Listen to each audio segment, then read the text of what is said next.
pessoal, tudo bem com vocês? Espero que vocês estejam bem. Nós vamos fazer agora a nossa vista de prova, né? Eu corrigi a prova de vocês, a maior parte dos alunos tiveram bons resultados e uma parte dos alunos não conseguiram média ou tiraram notas muito próximas da média. Eu acredito que isso, pessoal, tem a ver com a baixa participação no chat. Apesar do chat ser muito cedo, né? Nós precisamos estar uma participação mais efetiva, né? Tirando dúvidas ali. A gente pode sair do chat e ir para uma videoaula, não sei. A gente tem que conseguir novas formas de interação para melhorar essas notas aí. Tá bom? Então, no segundo trimestre, vamos ver o que é possível fazer. Vou ver se eu consigo trocar o horário de 7 horas da manhã para um outro horário. Eu tentei nesse trimestre, não consegui, mas eu vou estar tentando novamente. Mas, enfim, né, de modo geral, a maioria ali conseguiu tirar a média ou notas muito boas também nós tivemos. E vamos tentar, né, recuperar esses poucos ali que tiraram, não conseguiram nota, recuperar no segundo trimestre.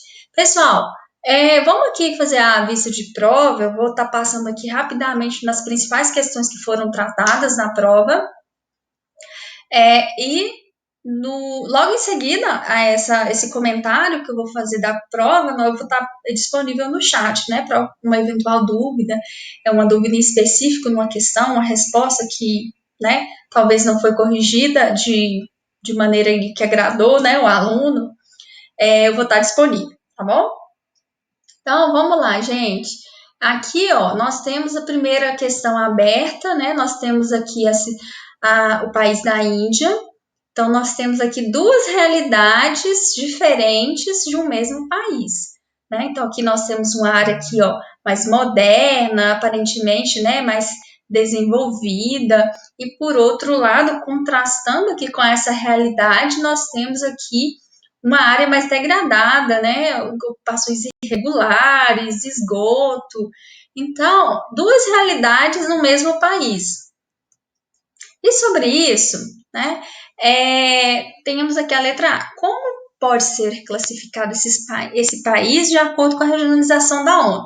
País desenvolvido ou país em desenvolvimento? Justifique sua resposta. Se a gente observar lá na matéria que foi dada, a classificação regional da ONU, ela é da seguinte maneira: ela classifica os países em países desenvolvidos e em países em desenvolvimento. Sendo que esses países em desenvolvimento, pessoal, eles são desmembrados em países emergentes e países menos desenvolvidos. Então, o que acontece? Não existe a classificação de país subdesenvolvido para a ONU, né? País subdesenvolvido não existe para a ONU. Semelhante a esse imaginário que a gente tem de país subdesenvolvido, seria países menos desenvolvidos. Então, se você utilizar essa denominação subdesenvolvido, você perdeu alguma pontuação aí, tá bom? Então, olha lá a resposta. País em desenvolvimento. Agora, por que a Índia é um país em desenvolvimento? Porque ela apresenta um crescimento econômico visualizado na primeira imagem, né? Mas, ao mesmo tempo, ela convive ali com desigualdades sociais, condições precárias de vida, de habitação, infraestrutura não eficiente. Então, nós temos ali duas realidades distintas no mesmo país. E isso é uma característica típica de país em desenvolvimento, né? E dentro desse país em desenvolvimento, nós podemos falar ainda que ele é um país emergente, né? Porque ele tem uma industrialização, ele tem uma certa infraestrutura que o distingue ali de países menos desenvolvidos. A letra B. Descreva duas características dos países desenvolvidos e duas características dos países emergentes. Então, pessoal, as principais características dos países desenvolvidos, quais que são? Nós temos ali países que se industrializaram, né, no século XVIII e XIX, são países que hoje apresentam boas condições de vida, qualidade de vida, um bom IDH, um PIB per capita elevado, são países de terceira revolução industrial, são países altamente qualificados, né, com menor desigualdade social. Qualquer uma dessas características estão relacionadas a países desenvolvidos. Agora, já para países emergentes, nós temos algumas características específicas a esse grupo de países, porque são países que estão ali, não são países que atingiram o desenvolvimento, mas são países ali que estão a caminho desse desenvolvimento. E como que isso se dá na prática? São países ali que foram industrializados ao longo do século XX, são países que têm ali um IDH de médio a alto, teve pessoas que colocou baixo e por isso perdeu nota. IDH baixo está relacionado a países menos desenvolvidos, tá bom? Então, nós temos industrialização, nós temos ali elevadas desigualdades sociais relacionadas também aos países emergentes e outras características que estão lá naquela videoaula que eu postei lá no aula, tá bom? Aqui na número 2, nós temos uma outra forma de regionalizar, né? Então, nós temos aqui uma charge e aqui nós temos aqui, ó, nós temos o hemisfério sul, né? Olha aqui a América do Sul aqui, o sul da África. E aqui nós temos aqui ó, o hemisfério norte, Europa, América do Norte. E aqui na América do Norte nós temos aqui uma infraestrutura melhor, né? Tipo assim, dois comerciantes vendendo produtos, só que lá em cima, né, tem melhores condições, aqui embaixo está mais precário, né, menos organizado. Então, essa charge, ela remete ali a uma forma de regionalizar o mundo. E daí a pergunta é a seguinte, descreva esse tipo de regionalização, quando que surge essa regionalização e quando surge essa regionalização, né? Então, essa regionalização é aquela que classifica o mundo em países do norte desenvolvidos e países do sul, que são países subdesenvolvidos nessa classificação aí. País norte e sul, é a classificação geoeconômica. Norte desenvolvido, sul subdesenvolvido. Né? Só que essa classificação ela não obedece ali fielmente aos limites geográficos, né? Porque boa parte ali da Oceania, a linha do norte e sul, ela vai lá embaixo, joga a Oceania para o hemisfério norte desenvolvido. Mas ela generaliza, né? Os países que são localizados ao norte são desenvolvidos, ao sul subdesenvolvidos. E quando que ela surge? Depois da Guerra Fria, né? Porque ao longo da Guerra Fria nós tínhamos uma outra classificação, uma outra regionalização. Agora, a partir da década de 90, nós temos essa regionalização aí, que é chamada de regionalização geoeconômica. Norte desenvolvido, sul desenvolvido. A letra B está falando sobre o período da Guerra Fria.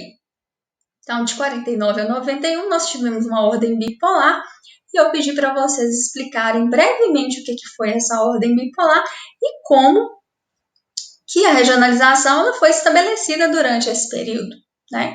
Então, a possível resposta seria: a ordem bipolar foi marcada pelo conflito político, econômico, ideológico, tecnológico entre duas superpotências. De um lado, os Estados Unidos, liderando ali o capitalismo, e de outro, a URSS, liderando o socialismo. E ao longo desse período, de 49 a 91, nós temos ali uma regionalização do mundo em primeiro mundo, países capitalistas desenvolvidos, segundo mundo, países industrializados socialistas, e terceiro mundo é a periferia do capitalismo, e também os países não alinhados. Tranquilo? Agora nós vamos ali passar para as questões fechadas, né? Boa parte foi sobre industrialização, primeira, segunda, terceira revolução industrial. Então, a número 3 ali, ó, em meados do século XVIII, nós temos ali a primeira revolução industrial, 1760, 1780, o início dessa primeira revolução industrial. E ali está perguntando a fonte primária de energia utilizada em tal máquina, que ele citou lá no texto, e a consequência ambiental de seu uso são, respectivamente. E aí a resposta é industrial, carvão mineral e aumento da poluição atmosférica. A Revolução Industrial possibilitou diversas modificações no meio geográfico, no espaço geográfico. E o principal efeito ambiental, né, desse evento está relacionado à queima de carvão mineral e à poluição atmosférica relacionada ao uso dessa fonte. Tá bom? Tanto que nós vimos umas imagens sobre a primeira revolução industrial, a cidade, né, com as chaminés, a atmosfera poluída. A número 4, o novo processo de produção introduzido com a Revolução Industrial no século XVIII caracterizou-se pela. Então, a primeira Revolução Industrial, né, ela se caracterizou-se como? Mecanização agrícola, nada a ver, porque nós não estamos falando de agricultura, nós estamos falando de indústria. Facilitação na compra de máquinas pelos artesãos que conseguiram financiamento para isso? Não, porque a primeira Revolução Industrial é uma evolução do artesanato, vocês lembram?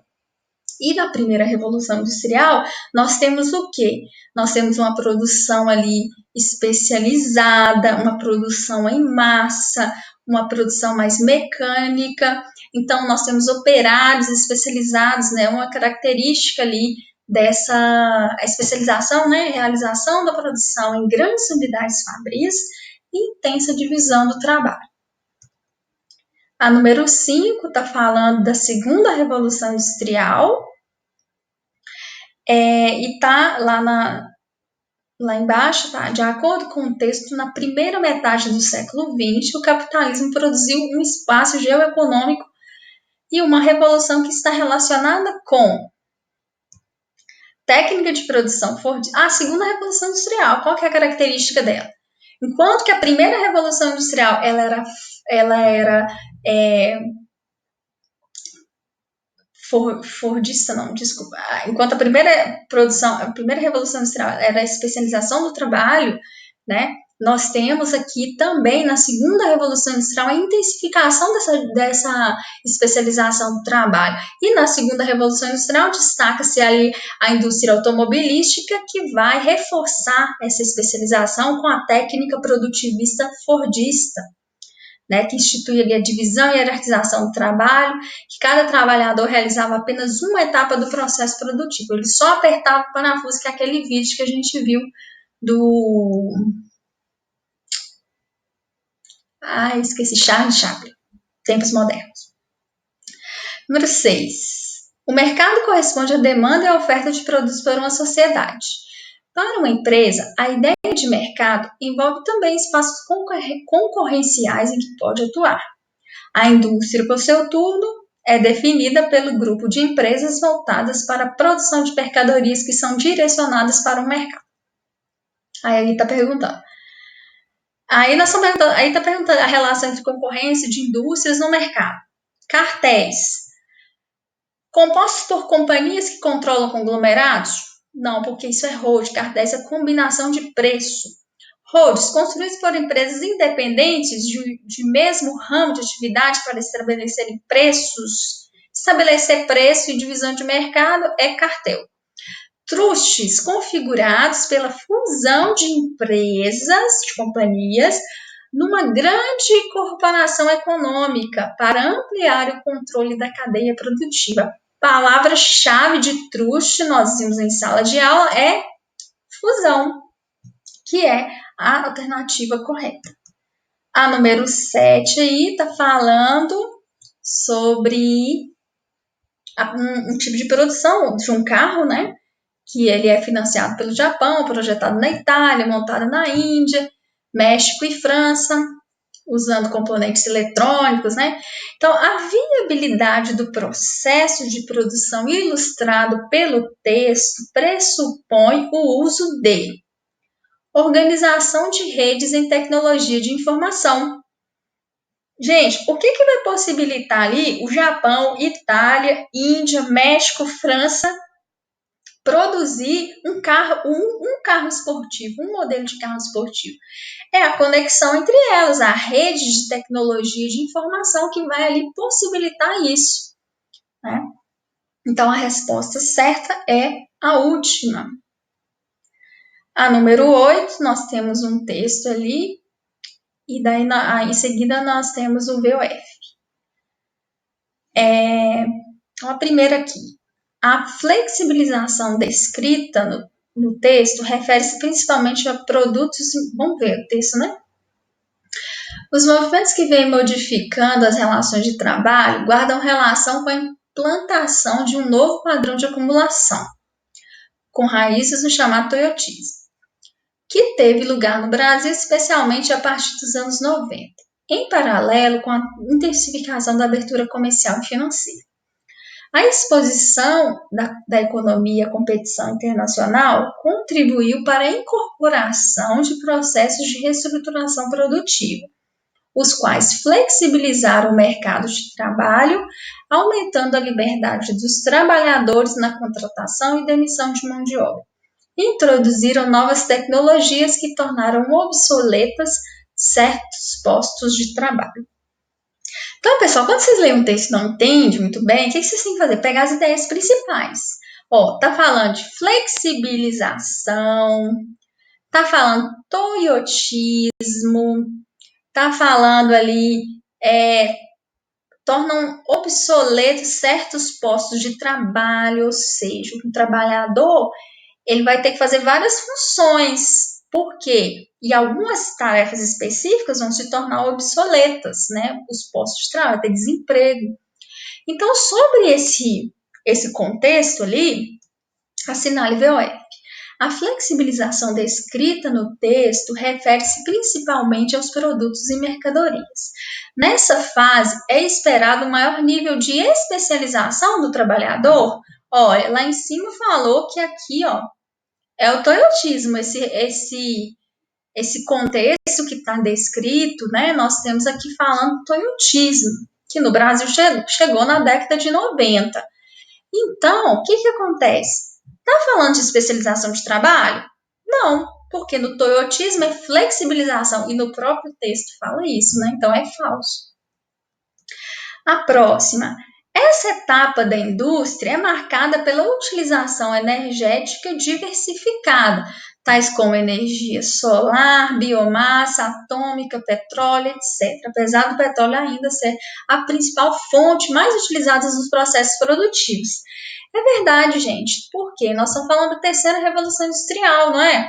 Onde o toyotismo, a produção é flexibilizada, é moderna, mecanizada. E aqui nós temos, na terceira revolução industrial, a aplicação ali de várias fontes energéticas, apesar de ainda nós termos a predominância do petróleo. A 10. No toyotismo, a produção é enxuta e objetiva reduzir os excessos de tornar o processo produtivo mais ágil, com menos resíduos e mais flexível. Os desperdícios são evitados, assim como a superprodução. Isso é uma característica ali, nessa afirmativa aí, ela sintetizou o que é o toyotismo, né? Justamente todas essas características ali descritas. A 11. O surgimento de polos tecnológicos, espaços geográficos, marcaram o início dessa fase. Eles estão ligados às inovações tecnológicas e caracterizam-se pela associação entre ciência e indústria, realizados predominantemente em países de indústria tardia, tais como Brasil, Argentina, México e Rússia. O surgimento de polos tecnológicos, gente, ele se dá ali na década de logo ali no início da terceira revolução industrial, né, década de 70. E está relacionado a inovações entre ciência e indústria, mas localiza predominantemente em países de industrialização tardia, como Brasil, Argentina, México? Não, né? Os polos tecnológicos, eles são predominantemente em países desenvolvidos. Por isso que essa alternativa está falsa. A 12. Fatores locacionais, né? Uma questão aberta. Então, fatores locacionais são as vantagens que um determinado espaço geográfico pode oferecer para atrair as indústrias. Em função disso, a produção industrial nesses espaços se torna mais lucrativas. Dentre alguns fatores importantes, destacam a presença de matérias-primas, fontes energéticas, disponibilidade de mão de obra, mercado consumidor, infraestrutura, politização do operariado, etc. Dentre outros fatores que foram citados, além desses, nós temos os incentivos fiscais. Então, eu pedi para você explicar, eu acho que lá está dois incentivos fiscais disponibilizados pelo Estado. Então, quais são eles? Então, nós podemos falar de isenção de impostos, muitas pessoas escreveram isso, muito bem, mas temos também doação de terrenos, né? Então, criação de infraestrutura, como aconteceu na Ford, lá na Bahia, onde o governo da Bahia construiu portos especialmente para a Ford usufruir ali, né, para o escoamento de sua produção. Então, essa é a resposta. Poderia ser qualquer uma das duas. E essa outra que eu falo. Letra B. Em função da existência de fatores locacionais, as indústrias têm dispersado pelo mundo, né? Então, ou seja, os países no mundo têm fatores locacionais. O que são fatores locacionais? Aquilo que atrai a indústria. É uma mão de obra barata, é uma lei trabalhista fraca, é uma lei ambiental fraca.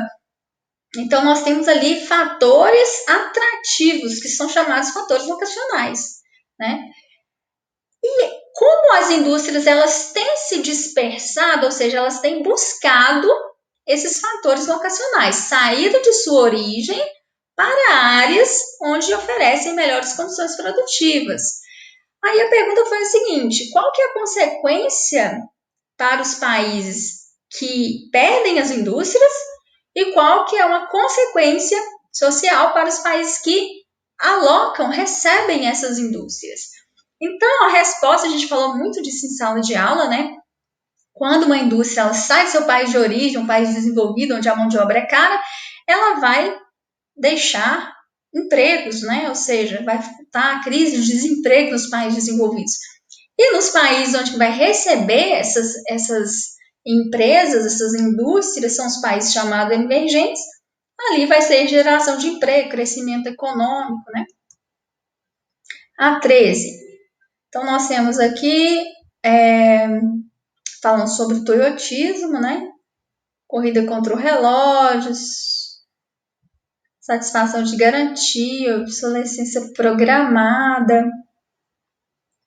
Obsolescência programada, essa questão, né?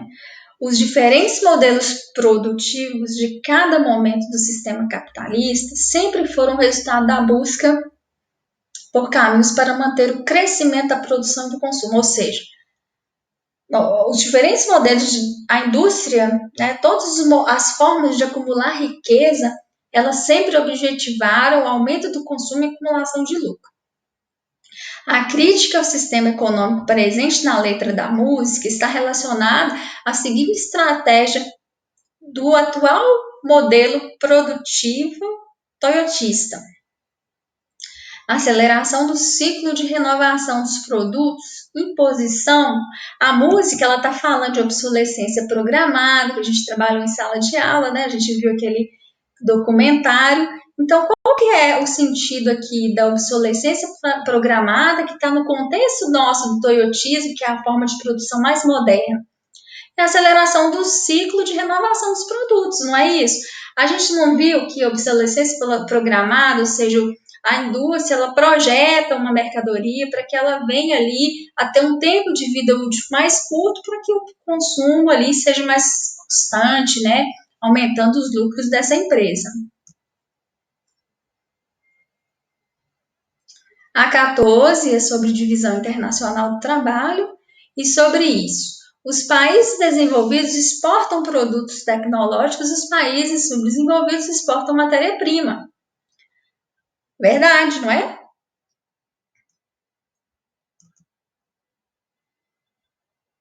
Verdade.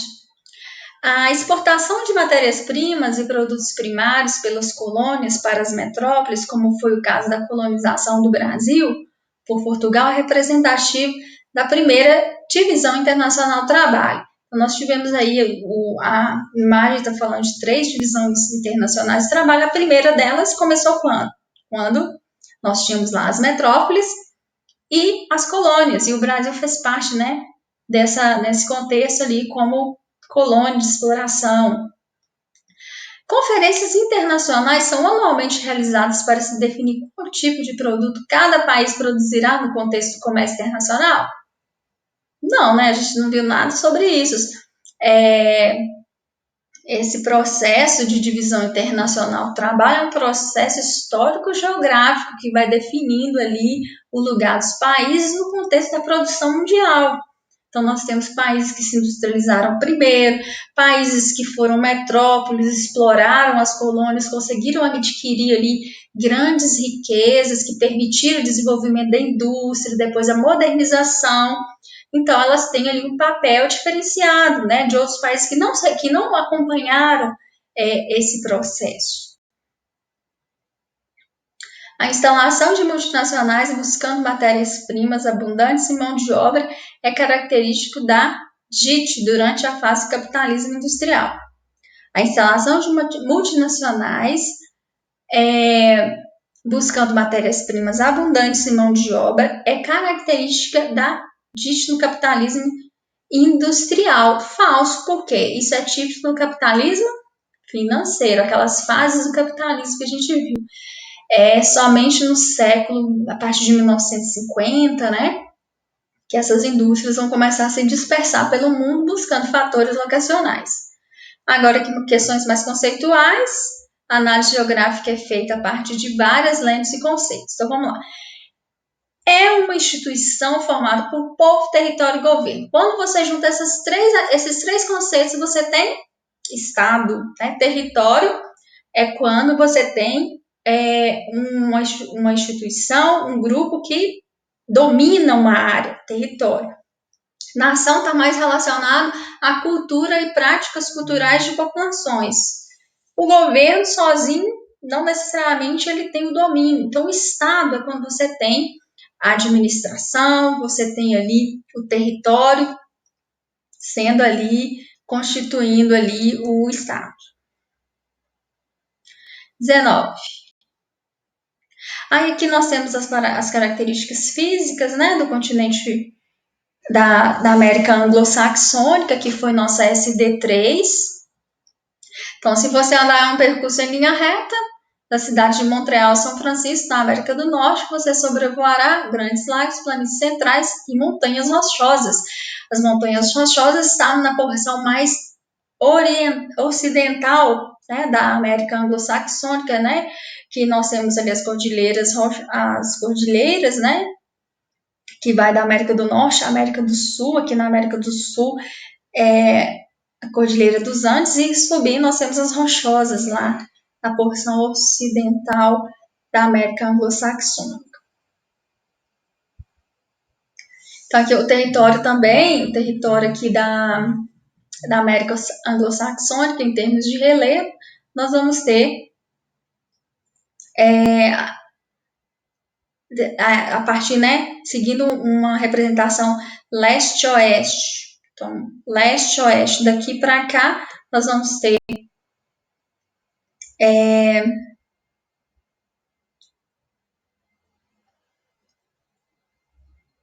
só um minuto. Então, a partir da reprodução leste-oeste da América anglo-saxônica, o território começa desde o litoral, com planícies, persistindo por boa parte do território, depois planaltos e, por fim, terminando no litoral. Falso, porque nós temos, por fim, aqui, ó, cordilheiras, né? E não planícies. Tranquilo? 21. Em relação aos aspectos hídricos, os principais rios estão localizados predominantemente na porção central, apresentando boas condições de navegação. Os lagos são existentes, foram formados durante as eras glaciais há 10, 12 mil anos atrás, verdade. A 22, o clima. Só o clima. Sobre o clima, podemos afirmar que as latitudes maiores significam maiores temperaturas, ou seja, mais próximo dos polos, maiores as temperaturas.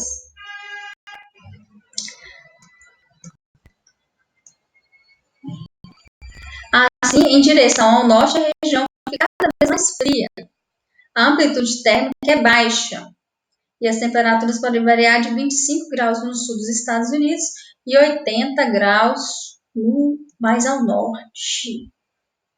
É falso, né? Por quê? Maiores latitudes apresentam menores temperaturas. É a última aqui, né? Placa do Pacífico e placa norte-americana comprime-se e passa se deslizando uma sobre a outra. Em cerca de 15 milhões de anos, Los Angeles e São Francisco estarão diretamente lado a lado. Verdade, essas duas placas, elas têm um movimento denominado transcorrente, né? Ou seja, quando uma, ela se desliza ao lado da outra. Então, é correto essa afirmativa.